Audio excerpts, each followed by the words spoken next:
Hello, everyone. Yeah. Me, me, me, me, me, me, me, me,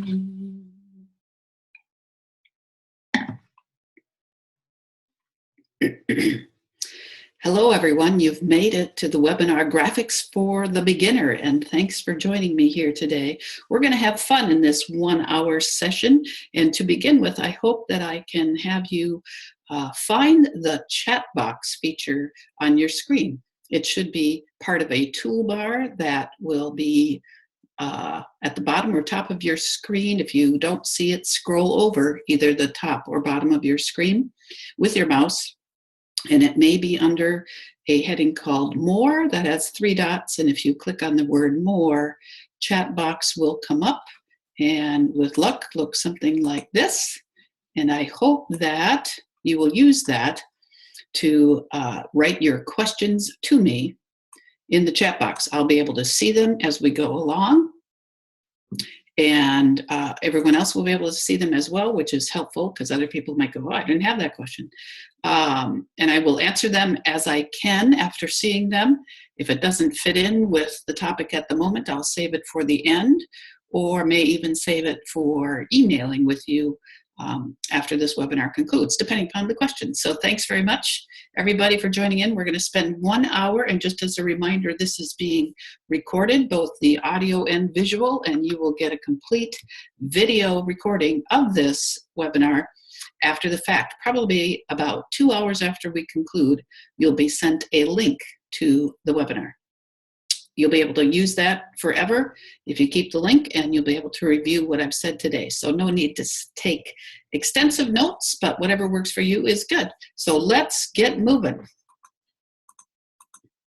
So while you have found the chat box, I hope you have by now, type in there for me to see a little bit about who you are in terms of what you do for a living, where you are geographically, and why you thought you'd need to take this class. And any experience you have with social media or graphics, if you want to drop that in, that's good too, whatever works for you. So I want to teach you a little bit about how I go about making graphics like these and more in this webinar. And so the ones that you see here were all created by me. They were all created using a program called PowerPoint, which many of you are probably familiar with. And please know that I had no graphics experience at all and was not very good at it at all when Facebook sort of changed up everything and made it all about visuals. And so that required me to learn what I was doing, at least in terms of being able to create something that would make an interesting Facebook post.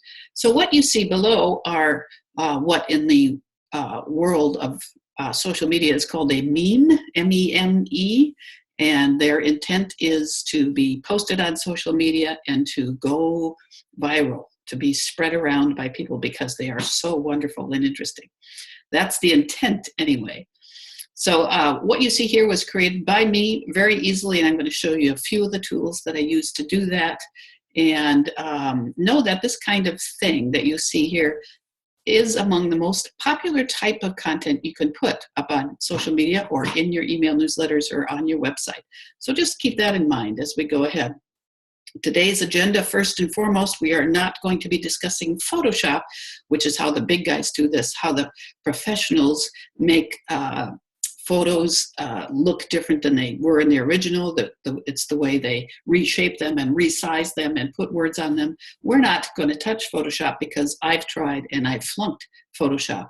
So it's all the other tricks that I've learned. And along with this course, you're getting a downloadable PDF from me entitled 87 Sites You Can Use for Creating Graphics. And I hope that you'll find that helpful. And in those 87 sites are absolutely the tools that I've used to create all the things you're going to see here today.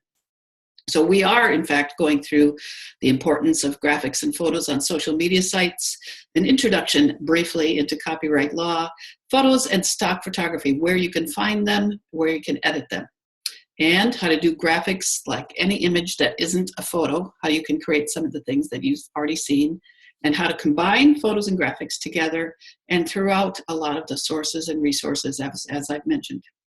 So these are all skills that you can apply to your social media sites, your e-newsletter designs, your website updates, and maybe your print materials. And all that depends on what you're using. Print materials require a higher resolution than can generally be created by some of the tricks I'm going to show you here. Some of the sites that are listed in my downloadable document do in fact create high resolution images for you easily. And so they can be used in print. So you just have to be aware of that. All right. And so why are we doing all this? It's because what they say is true. A picture really is worth 1,000 words, especially on the web.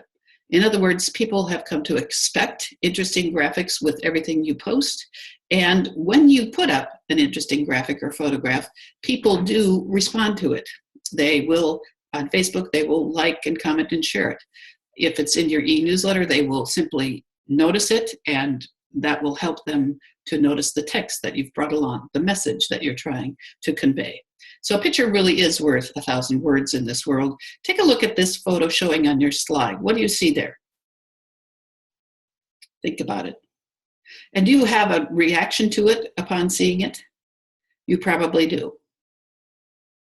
When I show this photograph in my live in-person workshops, the usual response I get to this photograph is, "Aw," because it tells a story in an instant, doesn't it? It's a cat's paw reaching out to a human finger.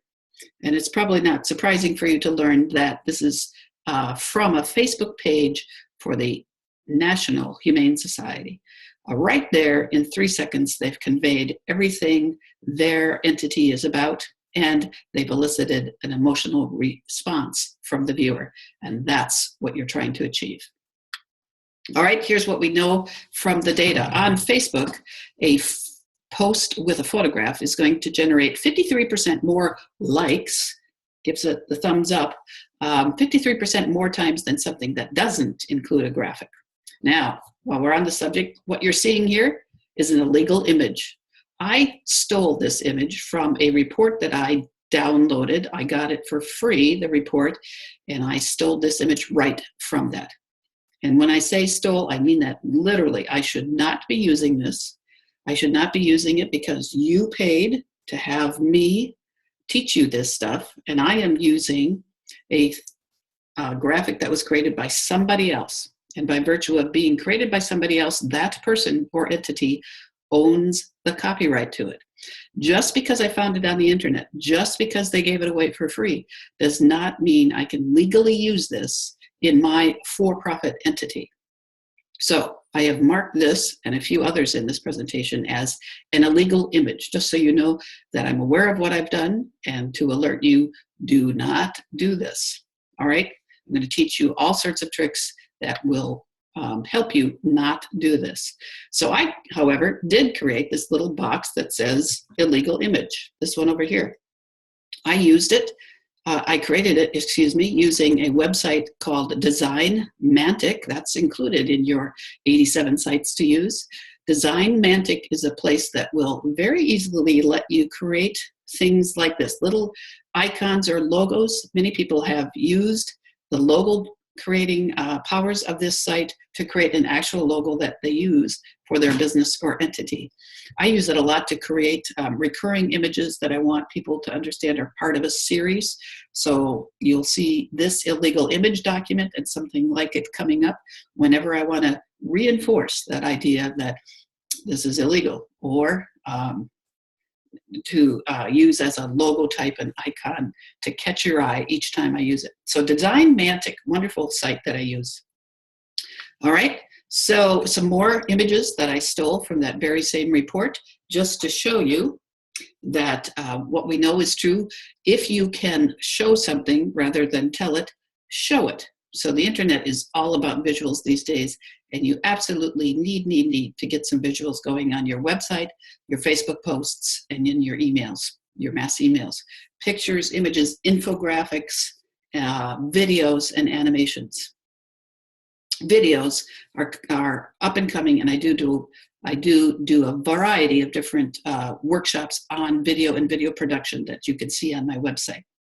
So the best way for you to incorporate visuals on your website is to create them yourself rather than steal them from others. Now, I'm going to teach you how to create them yourself for free and easily, okay? Do you currently know how to find images on the web and save them to your own computer? You probably do. And there's different ways to do that if you use a PC versus a Mac. On a PC, it's find it and use the screen print function, which is usually up in the function keys somewhere. On a Mac, it's Command 4 will enable you to grab anything that you see on your screen on the web. This photograph that you're seeing with the children in the schoolhouse is not illegal because it was so old, it was out of copyright. So it's an archived photograph, very old, and I captured it by doing a screenshot of wherever it is I found the photo to begin with. All right, now that you've all admitted that you know how to find and save photos from the internet, know that doing that is illegal. You can find them, you can save them, but if you use them for some for-profit entity or to advertise some entity, that's illegal activity. So let's say here you needed a picture of somebody being arrested. That's how I found this picture. It is an illegal picture. I went to Google and searched for cops arresting. That's what I wanted. I found it and I used it in a workshop, but I would never ever use it for something that's publicized, that's in print, that is I'm getting paid for, because it's stealing from, in this case, probably the news outlet, the news entity that put that photograph up on the web. So do not do that, is what my whole point is. Copyright, just so you know,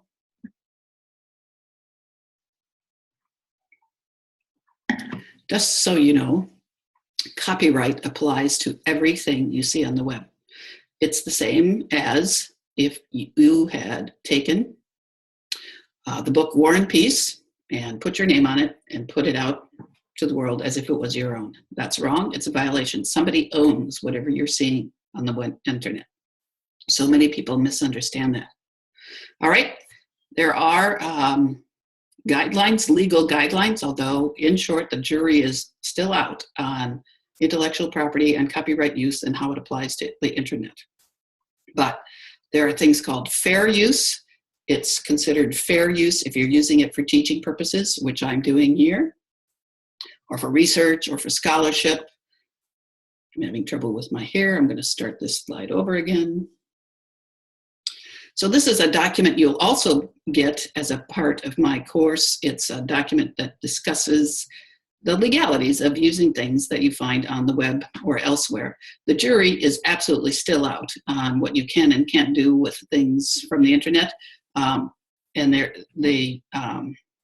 are things called fair use. You can use them for certain types of functions, and this is a list that might be okay, as in not illegal. You can, if you use it for teaching purposes, which I've done here, if you use it for research or for scholarship, if you're a nonprofit educational institutions, so not just any old nonprofit, but an educational institution can likely use the materials that they find on the net.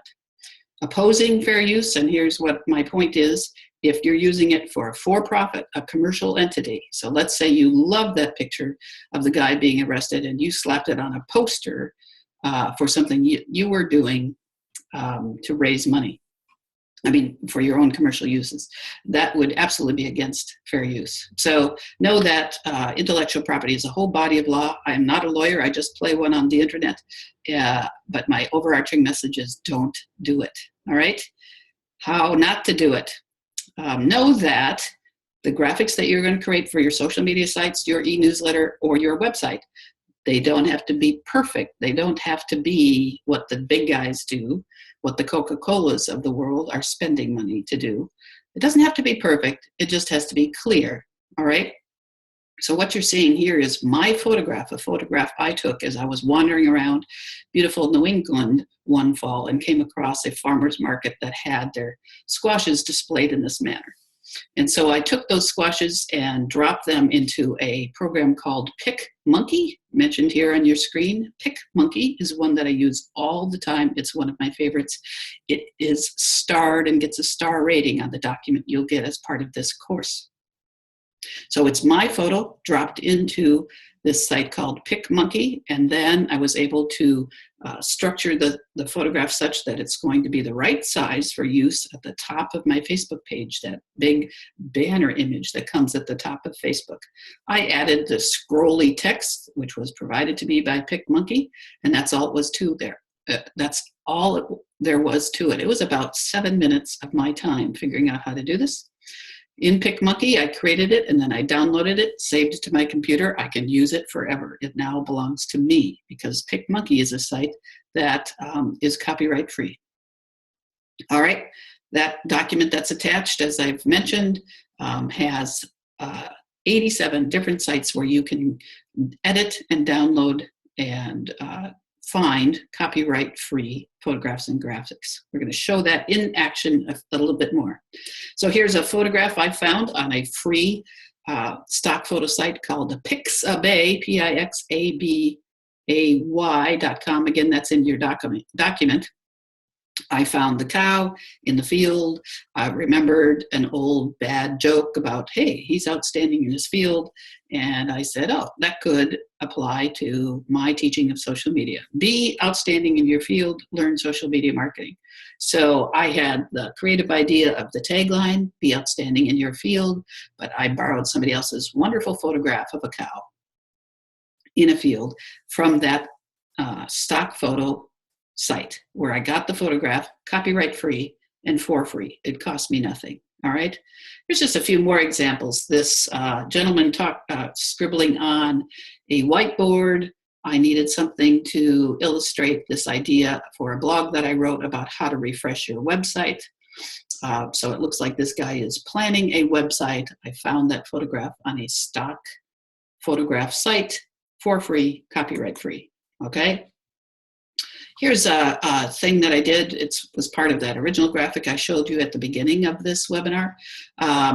It's a combination of my text that was required of me to use on this Facebook business page for a fitness center that's near me that has been a long-term client. They were announcing a free thing that they were doing. I wanted the announcement to stand out from the crowd. If you start paying attention to what you see on the web, there's a lot of blue. My background here is blue, and that is very intentional. It's said that blue is the most trusted color on the internet. So entities that want you to trust them will often use blue. In this case, I wanted to use something that was going to stand out in a sea of blue on Facebook, and so picked yellow and black, one of the better combinations of colors in the world. It's why our caution signs and our police tape signs and our yield signs are in yellow and black. It's because people notice that combination. I wanted people to notice this free combination, this free workshop coming up. And so I put it on a yellow background. I did that within PowerPoint. So PowerPoint is a program that I am able to use better than any others because I use PowerPoint to create these kinds of webinars and workshops that I do. So I called up PowerPoint. I created a slide that had as its background color yellow. I put the text where I wanted it. I called up this photograph, which also came from a stock-free, copyright-free site. The watch, the Timex watch, I dropped that into the middle to indicate, hey, I'm talking about time, and boom, I was done.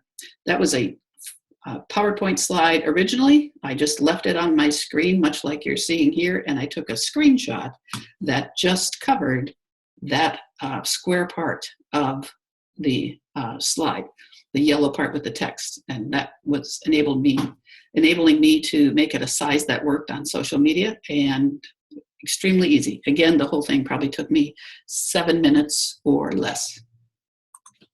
Okay. So that is one of my top tips for you to master the art of screenshots. So not so much for stealing things that belong to others, like the picture of the guy being arrested, but to do things like I did with PowerPoint. I had the yellow background and the black text, and I captured it with a screenshot, and I was done. I didn't have to resize. I didn't have to save to my computer. The screenshot saved itself, as it were. So similarly here, this is a stock photo site where I got the sunrise on a mountaintop. That's what I wanted. And then I just dropped in the text over that photograph, probably, again, using PowerPoint, okay? So taking a screenshot, if you don't know, click anywhere on a web page on a PC and find the function that says Control Print Screen, and you've automatically saved that screen as a JPEG to your hard drive, okay? And then it's there forever. You can paste it. It's also in the computer's memory, excuse me. You can then go to wherever you want it to go. Say it's to PowerPoint or to your email marketing design system, and drop it in there as using Control V, taking it down from the computer's memory, putting it into your document. On your Mac, here's how it is. Command-Shift-3, and actually Command-Shift-4 is a more streamlined way to do that. Same thing, it puts it, that function all at once creates a screenshot. The file is called a screenshot.jpg. You'll have to, then it gets automatically downloaded when you take it. You'll have to find it in your downloads, rename it so you know what it is you took a picture of, and put it where you will remember where it is on your Mac's hard drive, okay? Easy stuff. That's what I do all the time, screenshots. On your phone or iPad, taking a screenshot is even easier.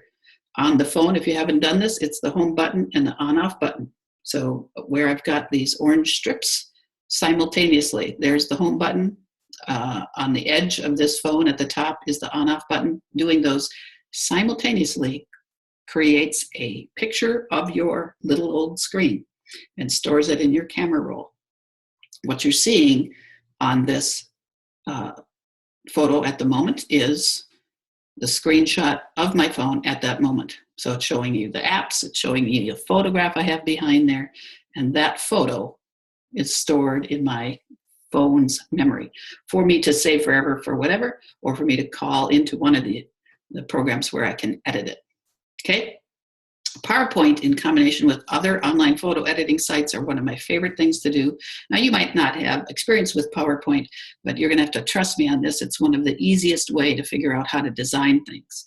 You can move things around easily, and it walks you through there. And just a little bit of playing around, you'll have the skills you'll need to do something like this yellow graphic you'll see in the lower left. Know that PowerPoint is a free app if you're using an iPad to do any of the stuff, and it works really well on an iPad. It's free. Why not try? Why not go find it and download it? Okay. Here's my #1 current here in February 2017. My favorite photo editing, photo creating, graphic creating site called Canva, CANVA.com. It is in the document you will get. I love this site. It does anything you can think of for you easily. So it will pre-format sizes, which is one of the things I've had the most trouble with in learning how to size photographs and graphics correctly. So just on this little screenshot here, you can see what types of things it gives you a template for.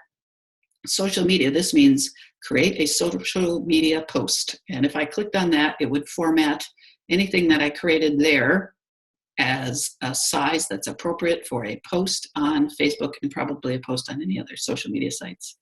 Presentation, that means sized correctly for a PowerPoint screen. Poster, that means literally sized correctly for a print poster. And this is one of the sites, canva.com, where it will create things that are in high resolution that will turn out nicely if you print them on pieces of paper like you would with a poster. It pre-formats for a Facebook cover. That's the banner photo, the little kitten's paw that I showed you to begin with. It can pre-format for Instagram, if any of you are into Instagram. And if you were to click this More button at canva.com, you will find almost an endless list of designs that are pre-formatted for you. And what I mean by that is pre-formatted by size and pre-formatted with a template that has the colors, the text, built in, but all the colors and the texts are customizable. In other words, you can make them do whatever you want them to do. I'm going to show you more examples of those in a moment. Canva.com. Canva.com and PicMonkey that I showed you before, and Pixabay, Pixabay.com are the three tools I use the most often. One finds me photographs that I need. One sizes things in collage formats better than any other. And this one here, Canva, is just good for everything. Here's just a close-up of some of the templates you'll find in Canva. This is called Canva Layouts. It's the first function that comes up. And I had chosen as a type of layout a social media post. So it's showing me pre-formatted things that are sized correctly as a Facebook post. And let's pretend that I've called up this one with the young women and the text here. The young women, that photograph I could keep it because it's copyright free and being offered to me for free. Or I could swap it out for any photograph of my own that I own. And here in the text area is black with a cream beige color in the back. That too, all completely customizable. I could make it yellow text on a red background if I wanted, very easily, okay? It's the way I did this particular photograph. I needed something to advertise my webinars. I found this woman looking at a computer screen. Her eyes are directed towards a computer screen. I felt that conveyed what I was trying to say about what's a webinar. It provided this blue shieldy thing. It's called a sticker, and they had many options. Could have been round, could have been square, could have been diamond. And then I was able to overlay my text. I was able to give it a frame and play around with this stripy stuff. All right, so Canva did that for me. It's quite wonderful. Know that you have, if you are working off a Mac and you are storing your photos on that Mac, the photo capabilities of Mac come with a built-in editing tool. It lets you do wonderful, easy things to your photographs that you have stored there. You can crop them and resize them. You can't get real fancy with the text within the photo program, but you can do resizing and stuff like that. A program that I use on my Mac called Pages. It's the equivalent of what used to be called desktop publishing.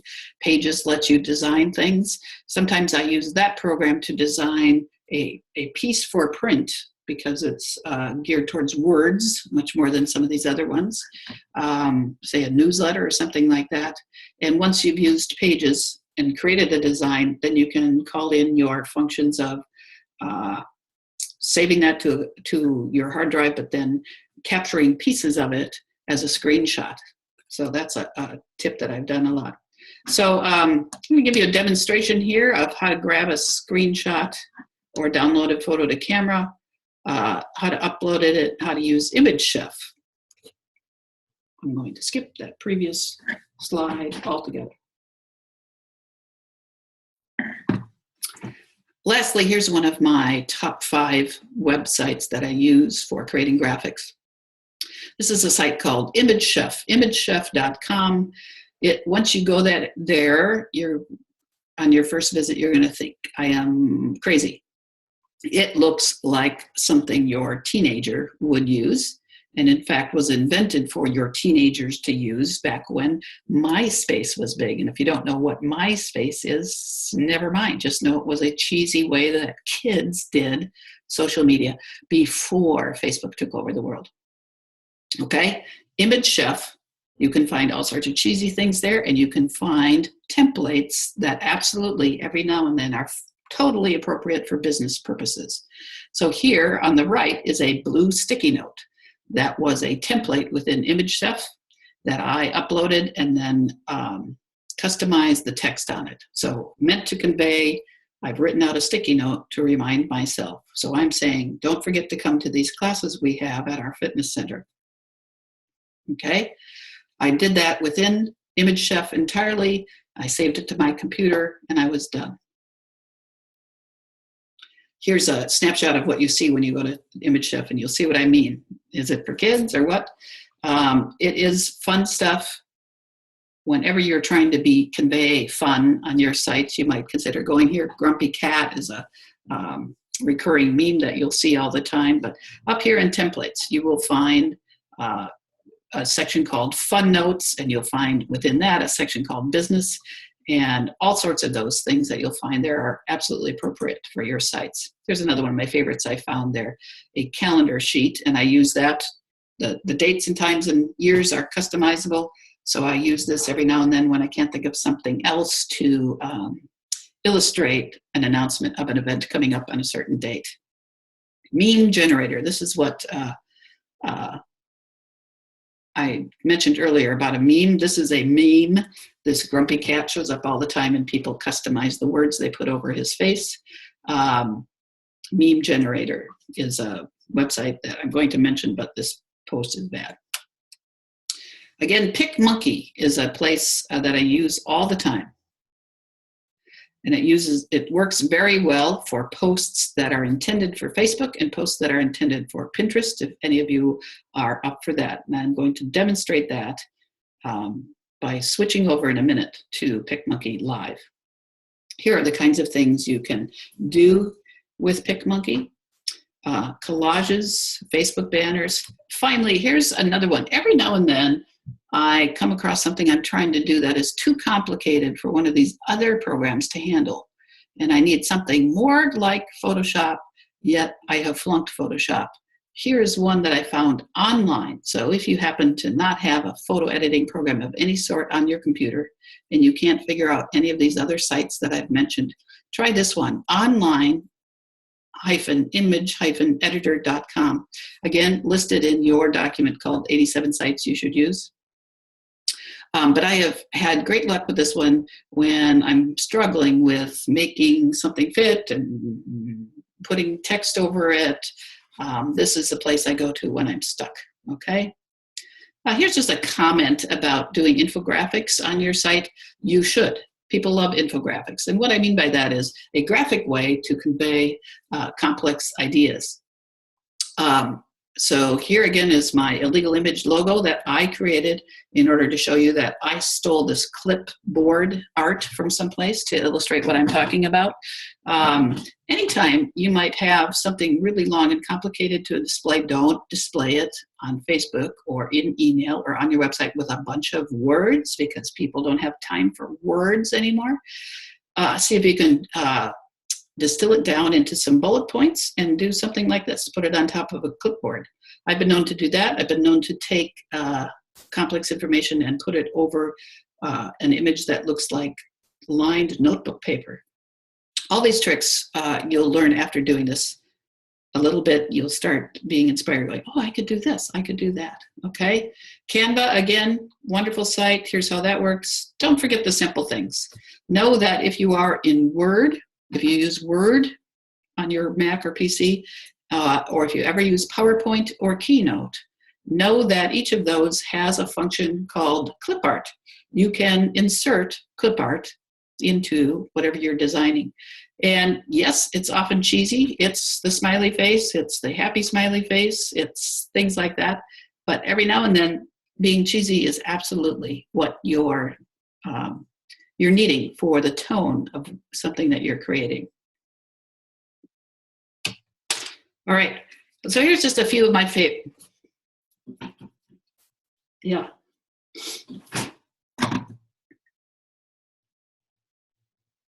Take two.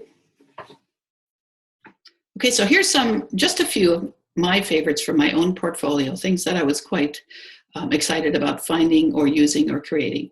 So I needed something to illustrate a way to thank your customers, and what better way than a latte that has a heart in its foam, and that's a stock photo that I found on that site I mentioned earlier, Pixabay. Here's one that I needed an illustration about how to appropriately deduct office home expenses on your taxes, and a home shaped with money was an excellent way to do that. I think this was one of the stock photo sites on my list, but not Pixabay. So you'll come to recognize certain of those sites to be better than others, or certain ones that have the kinds of things you specifically are needing better than others. So I use a lot of things related to the business world.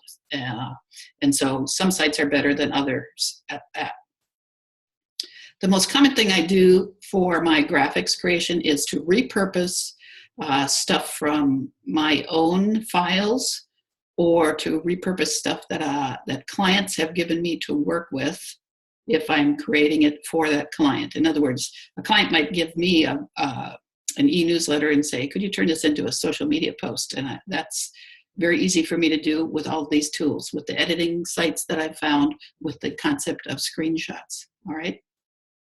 So what I mean by that is, here's an article that I wrote for a blog that I've been writing for years for the New Hampshire Small Business Development Center. The blog text is mine. I interviewed an owner of this bakery, and then we put that interview up as a blog post, but it needed illustration. So I went to that person's website and downloaded this picture of her bakery with her permission to use it. And it was a great illustration for this post. And I used this star that came from the organization that was putting up the blog post, the New Hampshire Small Business Development Center. They were having an anniversary and used this star graphic as a way to illustrate that this was a piece of that anniversary celebration.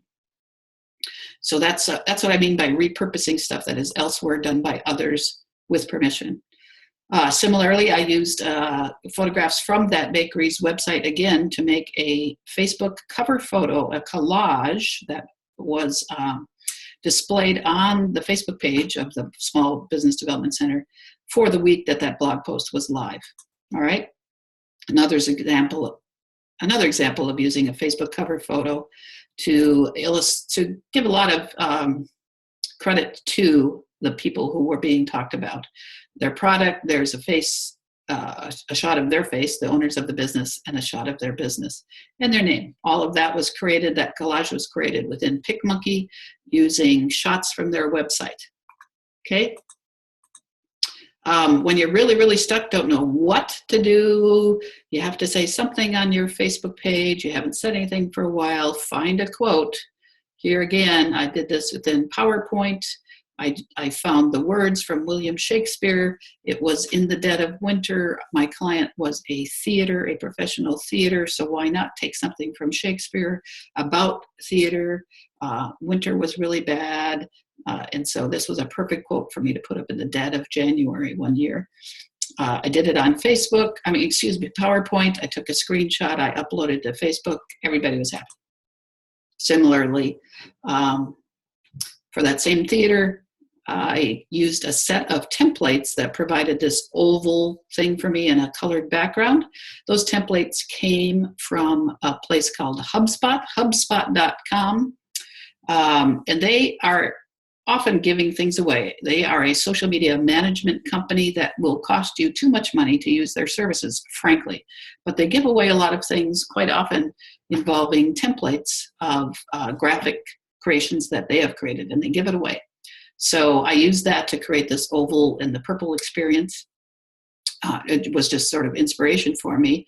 But know that This post was part of a series of 12 on the same topic. It was 12 award winners.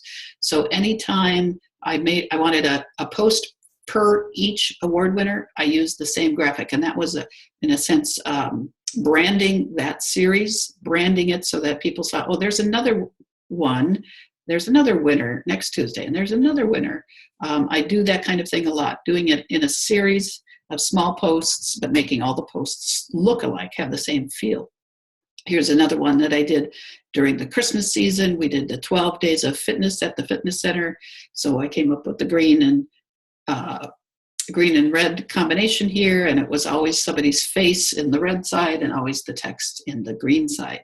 So making a series is good social media strategy to get out a lot of different posts about the same topic, and making a series, when you do that, give it a graphic look all of its own is helpful strategy as well. Here's just another example of what I did in PicMonkey. That photograph was absolutely mine. It was an accident that I got all the feet off the floor. Trust me, I'm not that good a photographer, but that happened. And then I thought up a tagline that went with the photograph and turned that into a Facebook banner for a week using PicMonkey. Here's a little thing that I do all the time. It's an interesting way to cheat on this stuff. I think the jury would still be out on whether this is legal or not. I think it absolutely is, depending upon your purpose. So I quite often take photographs of signs or posters. So here's, again, back to my fitness center. They put up a little sign every Friday that said, "It's Fresh Fruit Friday. Don't forget, here's the strawberries you get today." So I took an angle that got both the sign and the fruit in it and turned that into a post for the day. I do this kind of thing all the time. I do a lot of stopping on the street and taking photographs of things that I see because I know they'll be useful. So on the left, well, in this case, it was a sleeve, those don't burn your hands sleeves that you get with coffee. The sleeve said, "Share the love." What a good message. I took a picture of that, used it for Valentine's Day or something. Walked by this thing while on vacation once. It caught my eye because it was so colorful. There's no way I can create something that fun. And I used it to illustrate a blog post somewhere along the line.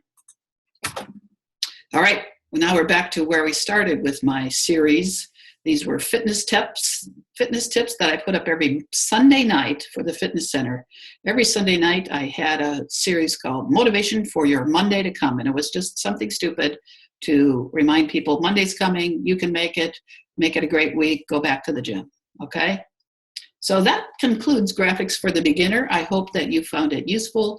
I hope that you'll use the document that comes along, 2 documents that comes along with it, 87 sites to help you do graphics, and the handout that I have about copyright, what is and isn't fair use. And I hope that you will type into this chat box here any remaining questions you have. I hope that if you hang up from here and have a question for me, that you will email me. With that question, we'll continue that relationship for a week or so. I can't be answering everybody's emails all the time, but for the next week, because you were my student, please do that. If you get to one of the sites and try to do something, or it doesn't do what you think it should be able to do, drop me a note and I'll see if I can figure it out. Okay? I hope that you will keep your eye on other webinars I come up. I hope that you'll keep your eye open for other webinars coming up. Those are always advertised on my website at halversonnewmedia.com, and they're advertised in my e-news. And if you're not on my e-newsletter mailing list, drop me a note and I'll put you on it. All right? Thanks, everybody, and I hope that you will go to my Facebook page, Halverson New Media, and like it, not because I need that many likes, but because I do put mini tutorials up there all the time, and I'll put up all the sites, more sites as I become aware of them, on to add to my list of 87 sites that will help you do graphics. All right? Go like my page, keep track of the webinars coming up, and have an excellent rest of your day. Thanks so much, everybody.